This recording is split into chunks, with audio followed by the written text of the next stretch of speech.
You know, yesterday we played these two videos from NBA players, Bradley Beal of the Washington Wizards and Jonathan Isaac of the Orlando Magic, talking about vaccines. And the video by Jonathan Isaac was particularly interesting, I thought, because he's very calm and measured. He talks about being young and physically fit and having COVID and natural antibodies. He talks about personal choice. He really does it in a sort of evolved, interesting way. We showed you an extended clip of it yesterday, but I want to just show you about a 30-second clip of it right now. What is it about the vaccine that makes you hesitant to get it? I would start with I've had COVID in the past, and so our understanding of antibodies, of natural immunity has changed a great deal from the onset of the pandemic, and is still evolving. I understand that the vaccine would help if you catch COVID, and you'll be able to have less symptoms from contracting it. But with me having COVID in the past and having antibodies with my current age group and physical fitness level, it's not necessarily a fear of mine. Okay, so if you want to watch the more extended version of that, we played it yesterday. The reason I'm playing it again today is because obviously what you're seeing there is a thoughtful, interesting individual who is non-judgmental, trying to talk about this stuff in a calm way. Well, now we've got, and I hate to show you a clip from Don Lemon's show, former NBA superstar and co-pilot of the plane and airplane, Kareem Abdul-Jabbar, talking about unvaccinated NBA players. And I want you to listen to the difference in tone and tenor of what he's saying. I think they should be disciplined. I don't think that they are behaving like good teammates or good citizens. This is a war that we're involved in, and masks and vaccines, they are the weapons that we use to fight this war. And when you're not going to be cooperative with that, you're working against the effort to make everybody safe. And, we can't have that. That doesn't work for everybody. You know, I'm actually really sad to say this. You know I'm an old school NBA fan, but Kareem Abdul-Jabbar is just a ridiculous human being at this point. What Jonathan Isaac said there was true. And again, watch the more extended version of it from yesterday's show if you want.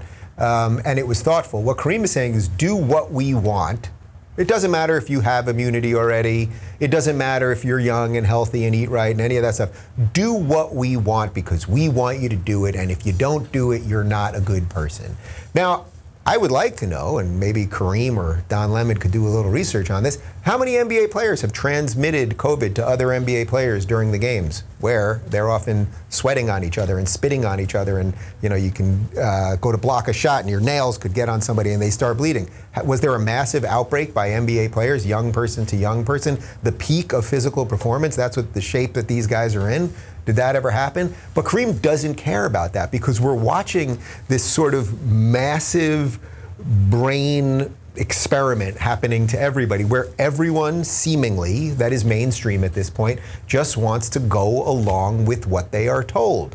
So it does not matter. The same people who will tell you that they believe in science, which is why Kareem, I suppose, believes in the vaccine and the masks and all that. He'll tell you he believes in science. Well, why isn't he then talking about young, healthy people and people who have had COVID and natural immunity and everything else? But he wants you to be a good person. And speaking of good people, you're not going to believe this. We found video of Kareem Abdul-Jabbar saying the complete reverse when it had to do with people protesting about racial justice.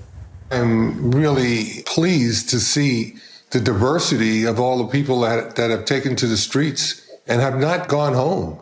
That to me is extraordinary. I never thought I'd live to see that. And I'm glad to see that a very diverse cross-section of America understands that, systemic racism, it's a cancer and we can't live with it. And we have to figure out ways to eliminate it.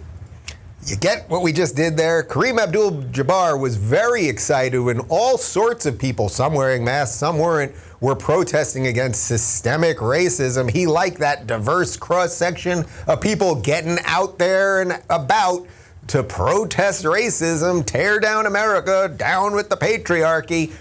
But now that we're not really talking about systemic racism anymore, right? We've got Biden in charge, and it's not Trump anymore, so we're not a racist country anymore, I suppose, something like that. We're not rioting in that regard anymore. That would be too much to handle. Biden solved racism, I suppose. But now he's lecturing NBA players who are young, thoughtful. In this case, the two guys, the videos that I played yesterday, two young black men who I believe are entitled to their opinion. He thinks they're bad people. So when it was for racial justice, which he's for, then get out there, folks, spread the disease, be a good human, diversity. And when it ain't, you're a bad person. Kareem, you're a bad person. Sorry, I don't know how else to look at it. If you think things only spread, if you think viruses only spread when it fits your political narrative, the problem is on you. There's a virus in your head that's far worse than the COVID virus.